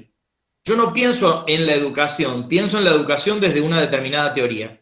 Yo no pienso en enseñanza-aprendizaje, pienso en enseñanza-aprendizaje desde una determinada teoría. Yo no pienso en esto, yo pienso en esto desde una determinada teoría. Desde una teoría es un papel, desde otra teoría es algo rectangular, desde otra teoría es pasta de celulosa, desde otra teoría es algo cromático. ¿Sí? Yo les pregunto a ustedes, cromáticamente es algo blanco. Químicamente, celulosa. Geométricamente, algo rectangular. Educativamente, bueno, un apunte. Entonces, vamos a hacer una distinción epistémica que es importante. No es lo mismo el hecho que el objeto, anótenlo. No es lo mismo el hecho que el objeto, porque el objeto es el hecho teorizado. No es lo mismo el hecho que el objeto, porque el objeto es el hecho teorizado. No solo el hecho teorizado, el hecho según la teoría. Con lo que nos encontramos, Alejandro, ¿sí? Es decir, el hecho es en sí mismo polimorfo, multifacético, ¿sí? Cuando miramos la Amazonía, no todos estamos viendo lo mismo. El biólogo ve una Amazonía, el guía turístico ve otra Amazonía, el turista ve otra Amazonía. Borges dice, no ve el mismo barco el turista que el marinero, ¿sí? Tal cual. O sea, todo tiene otro tipo de significación. Y lo que cambia la distinción es la teoría. Si no tenés teoría para ver determinadas realidades, esas realidades, por más que estén delante, no se visualizan. Si yo tengo una muestra de sangre y no tengo el concepto de eritrocito, solo veo una manchita roja. ¿Sí? ¿Se entiende, Ale? Es decir, el saber cumple un rol decisivo en el ámbito de la vinculación estética u observable con la realidad, o perceptiva con la realidad. No es que yo observo la realidad y luego genero la teoría, anoten esto, no es que yo observo la realidad y genero la teoría como piensa el positivismo, sino que yo me relaciono con la realidad desde la mediación teórica. Es decir, no es que está el cognoscente, está la cosa y luego viene la teoría, sino que está el cognoscente, está la teoría y la cosa. ¿Sí? La relación es, el positivismo cree que el hombre, el cognoscente, en relación con la cosa, genera la teoría. Observo la cosa y de la observación, por repetición de esa observación, llego a la generalización, a la ley, al conocimiento. Entonces, cognoscente, cosa, teoría. Ese es el positivismo. El pragmatismo va a decir cognoscente, teoría y de este otro lado la cosa. Siempre la teoría es como una lente a través de la cual yo me relaciono perceptivamente con la cosa. ¿Capisci? ¿Sí? ¿Se entiende? ¿De acuerdo? Tengamos en cuenta que en ciencia, entonces, esa teoría que está en el medio es que, chicos, esa teoría es el bendito marco teórico. Es decir, es la teoría marco dentro de la cual esto cobra precisión. La teoría, claro, es la manera como veo el mundo y cómo defino el mundo. A ver, voy a meter entre esto que es el hecho y yo, voy a meter la geometría euclidiana. Y entonces, ¿están de acuerdo que esto es algo rectangular? Sí, claro. ¿De acuerdo? Entonces, el hecho no es el objeto porque el objeto es el hecho teorizado. De la misma manera, el hombre no es lo mismo que el sujeto, porque ser sujeto es ser un hombre teorizado. Ser sujeto es ser un hombre teorizado. Es decir, yo hago al hombre sujeto cuando lo pongo en conocimiento de la teoría desde la cual tiene que mirar y puede mirar la realidad. O sea, todos los educadores queremos que los educandos lleguen a ser sujetos. Es decir, lleguen a ser portadores de teorías que le permitan interpretar el mundo. Es interesante, Alejandro, fíjate que yo puedo no cambiar el hecho, pero cambio la teoría. Y entonces cambio el objeto. El mismo hecho puede ser varios objetos. Algo rectangular, un papel, la base para el origami, etc. ¿Sí? Entonces, amplío el mundo, fíjense qué interesante, que amplío el mundo simplemente porque tengo más teorías. Y ahora vamos a decir algo que es importante. Quiere decir que el que más teorías tiene, el que más saber tiene, más ve.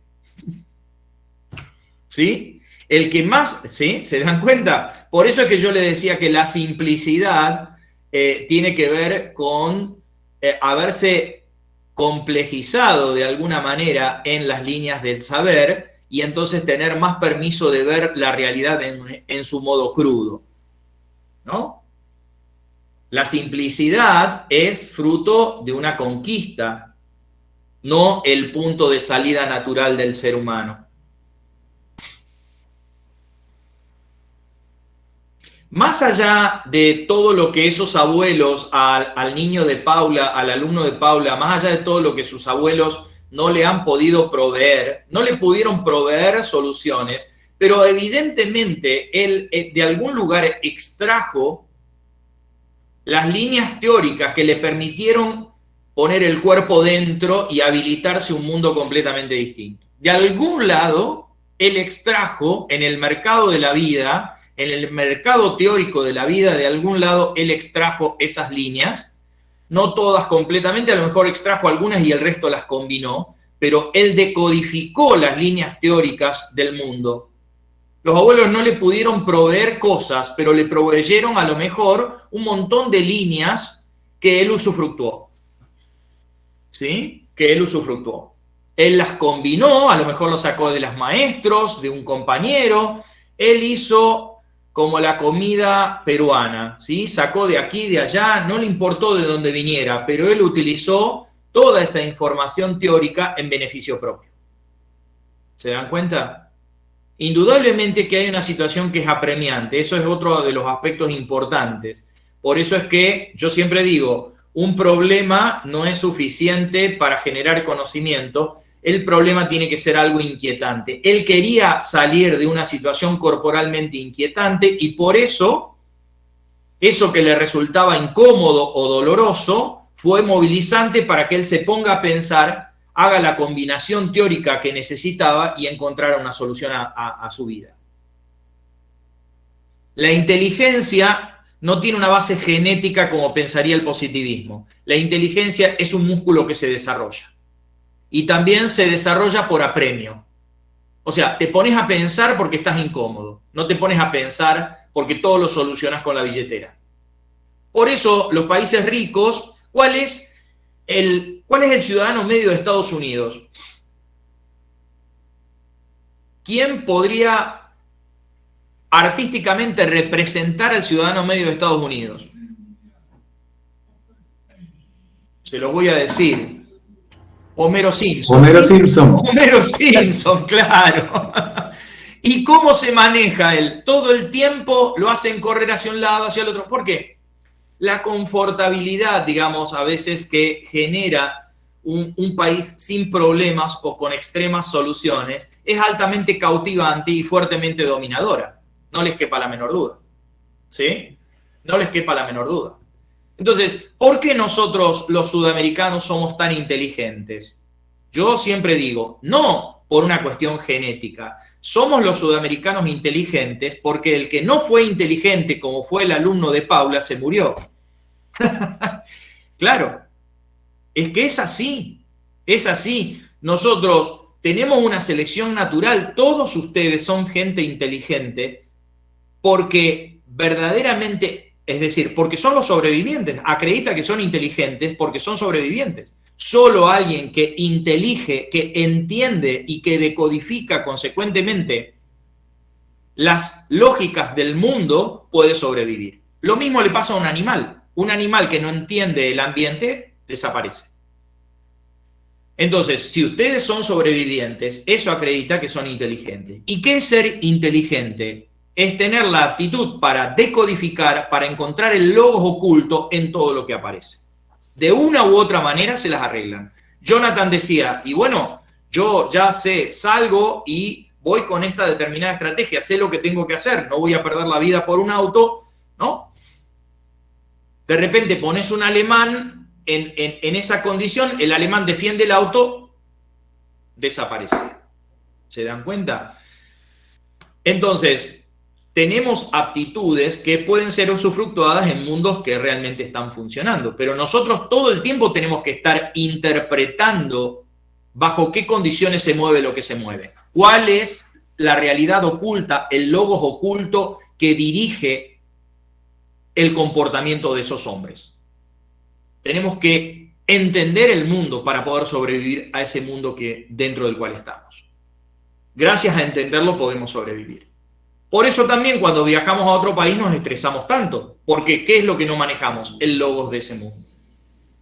Ustedes vienen por primera vez a la Argentina, se instalan en Rosario, la primera vez que vienen están muy temerosos, la segunda vez menos temerosos, la tercera vez menos temerosos. Porque han empezado a decodificar cómo son los argentinos, cómo son los rosarinos, qué es lo que hacen frente a determinadas situaciones, cómo responden. Empezaron a decodificar el mundo. Cuando lo decodifico, empiezo naturalmente a relajarme. ¿Sí? ¿De acuerdo? Entonces, ahí tenemos dos posiciones epistémicas divergentes. Por un lado, el positivismo, que dice todos los que percibimos, percibimos lo mismo, y el pragmatismo, que va a decir todos los que percibimos, percibimos lo mismo, sí y solo si somos portadores de la misma teoría. Porque cuando yo soy portador de la misma teoría, aplico la misma teoría que fulano, que mengano, que sultano a un determinado hecho. Y logramos ¿qué? El objetivo. Es decir, el conocimiento objetivo. Construimos el objeto. El objeto no es algo dado como piensa el positivismo. El objeto es algo construido. ¿Por qué? Porque yo a veces hago el ejemplo con el teatro. La teoría funciona como el sistema de iluminación del teatro. ¿Sí? Síganme, tengo el hecho, le aplico la teoría, repito, tengo el hecho, le aplico la teoría y construyo el objeto. ¿Sí? Tengo un hombre que tiene una teoría y entonces es un sujeto. ¿Sí? Bien, vayamos al teatro ahora. Tengo los muebles, tengo el sistema de iluminación, tengo la escena. Estoy haciendo una comparación entre la teoría y el sistema de iluminación del teatro. Si yo en el teatro a estos muebles le cambio el sistema de iluminación, ¿qué cambio? Cambio la escena. Si yo a este hecho le cambio la teoría, ¿qué cambio? Cambio el objeto. ¿De acuerdo? ¿Sí? El objeto de la ciencia es construido por la línea teórica de la ciencia. Por eso cierro con esto, por eso, vamos a ir cerrando, por eso es que seguirán apareciendo ciencias nuevas, porque ciencia nueva significa teoría nueva. Teoría nueva, ¿qué significa? Sistema de iluminación nuevo. ¿Se dan cuenta? Es decir, una ciencia nueva implica una teoría nueva y una teoría nueva implica un objeto nuevo sobre un viejo hecho. El hecho es viejo, pero lo que yo estoy cambiando es la manera de percibir ese viejo hecho. Por eso es que el siglo XX vio nacer, por ejemplo, 2 ciencias nuevas, casi 3 ciencias nuevas sobre la palabra o sobre los signos. La semiología o semiótica, ¿sí? Que ahí tenemos variantes, semiología, semiótica, lingüística, cibernética, todas trabajan sobre los signos. 4 maneras distintas de abordar ¿qué? El signo. Y, por ejemplo, dentro de los signos, la palabra. ¿Se entiende? ¿Sí? Fíjense entonces, la ciencia, ¿sí? No está decidida por el hecho, porque la ciencia consiste en una teoría, o sea, la obra de la ciencia es una teoría que significa y resignifica a veces un viejo hecho. No hay nueva ciencia porque aparece un nuevo hecho, hay nueva ciencia porque aparece una nueva teoría sobre un viejo hecho. Puedo no tocar los muebles de la escena, puedo no tocar los muebles de la escena. Con un cambio de luces, cambio la escena. No toco los muebles de la escena, cambio la teoría y cambié la escena, cambié la significación de la escena. Importantísimo, nosotros nos relacionamos con los hechos o nos relacionamos con los objetos. Nos relacionamos con los hechos teorizados.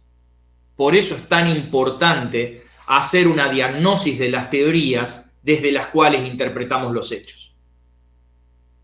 ¿Se entiende? ¿Sí? No pasa nada. A ver, esperen que voy a la pregunta de Gilberto. Le sugiero, es película, es un buen ejemplo para esta clase. Como en la película La Habitación. Bueno, ok, gracias. ¿Qué pasa cuando el hecho es observado con una teoría anterior? Lo que tiene que conservar una teoría, y solo así es teoría científica, es el carácter de intersubjetividad. ¿Se acuerdan que habíamos anotado características de la ciencia? La ciencia es un saber intersubjetivo o público. La teoría puede ser nueva o puede ser vieja, pero en ambos casos tiene que ser una teoría pasible de ser entendida por una comunidad de hombres. Una comunidad de cognoscentes. Por eso es que la ciencia reclama escritura. Por eso es que la ciencia reclama escritura. Porque la teoría tiene que quedar plasmada sígnicamente, ese signo tiene que ser la parte material o documental a partir de la cual muchos pueden conocerla. No hay ciencia si hay conocimiento privado. No hay ciencia si hay conocimiento privado. Para que un conocimiento sea científico, tiene que haber una presentación en documento. Por eso es que cuando apareció el COVID y cuando apareció concretamente la vacuna rusa, la objeción de Occidente era que no había una documental de los procesos de elaboración de la vacuna. Es decir, no había documentos, no había publicaciones. El hecho de que no haya publicación implica que ese conocimiento científico estaba violando el protocolo de cientificidad de Occidente. Algo es científico sí, solo sí, o podríamos decir, algo no es científico hasta tanto no es publicado, digamos, hasta tanto es publicado en alguna revista, en alguna institucionalidad. ¿De acuerdo? ¿Sí? Bien, entonces, es importante empezar a distinguir el hecho del objeto y el hombre del sujeto. Puede haber un hombre que no sea sujeto. El niño epistémicamente no es sujeto. Es decir, el niño, ¿por qué? Porque no es portador todavía de las teorías de la cientificidad. Toda la modernidad procuró que todo individuo girara hacia la subjetivación, es decir, pasar a ser portador de teorías.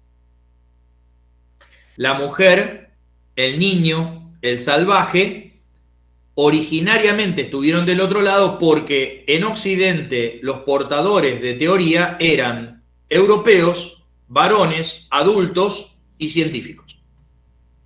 Pongan el nombre que quieran. Leibniz, Newton, Galileo, Descartes, cumplen con esos requisitos que yo mencioné. Eran adultos, no niños, varones, no mujeres, europeos, no extranjeros, y científicos, no místicos ni poetas.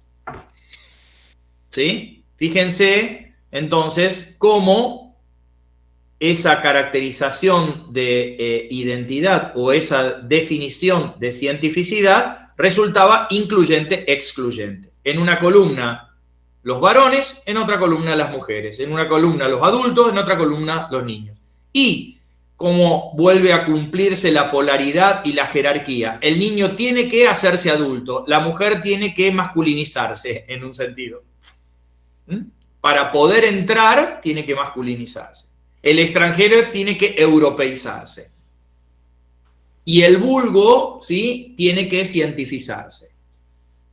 ¿Dónde está la tara? Y es que estamos de alguna manera definiendo unívocamente y totalitariamente a la ciencia, ¿no? Por eso es que el positivismo fue muy fuertemente destituyente. Reducir los conocimientos al conocimiento científico y reducir el conocimiento científico a lo que ellos pensaban que era la ciencia. Es demasiado negro. Es demasiado viejo, ¿no? Eso tiene consecuencias. La posmodernidad, cierro con esto, lo que hizo claramente fue darse cuenta de que toda la violencia desencadenada en 2 guerras mundiales en medio siglo obedecía indudablemente a ese monoperspectivismo muy fuertemente totalitario. No solo había una única perspectiva, sino que esa única perspectiva debía aplicarse a todo cuanto había.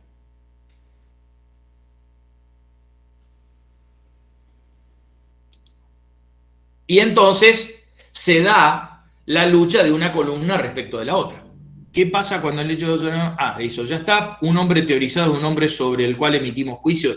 El hombre teorizado es simplemente el hombre, estoy hablando simplemente del hombre que es portador de una teoría que él mismo conscientemente entiende. ¿De acuerdo? Es eso. Independientemente de... No tiene que ver con... Es el hombre que puede abrir juicio sobre las cosas desde una teoría y por lo tanto de manera fundamentada. ¿Sí? Ser científico es ser portador de una teoría que como sistema conceptual tiene un determinado fundamento, entonces vos decís, bueno, esto para mí es tal cosa, ¿sí? Esto para mí es tal otra cosa, ¿no? Cualquiera que se mueve en ciencia lleva adelante un proceso de especificación. ¿Sí? Cualquiera que se mueve en ciencia lleva adelante un proceso de especificación, en el sentido de clasificación, en el sentido de incluir un individuo como un particular de un universal, Alejandro. Un espécimen de una especie, de alguna manera, ¿no? ¿De acuerdo? Esto es esto otro, clasificar. ¿De acuerdo? Bueno, la semana que viene es probable que trabajemos sobre el contraste. Este es nuestro tercer encuentro. Sí, bien, la semana que viene vamos a ver positivismo y pragmatismo, porque creo que modernidad, más allá de que no hemos agotado el tema, tampoco es la idea, creo que ya puede ser fuertemente sospechada y ya hemos hecho una inversión en lo que es el pensamiento moderno. Así que vamos a trabajar, fíjense que ustedes deben tener un cuadro entre positivismo y pragmatismo, yo lo tengo aquí, miren, ¿sí? Sobre ese cuadro de positivismo, pragmatismo vamos a trabajar la semana que viene. ¿Ok?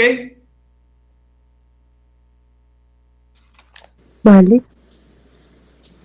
Muy bien. Solo Son los cuadros con contraste que llegaron en la bibliografía, ¿cierto?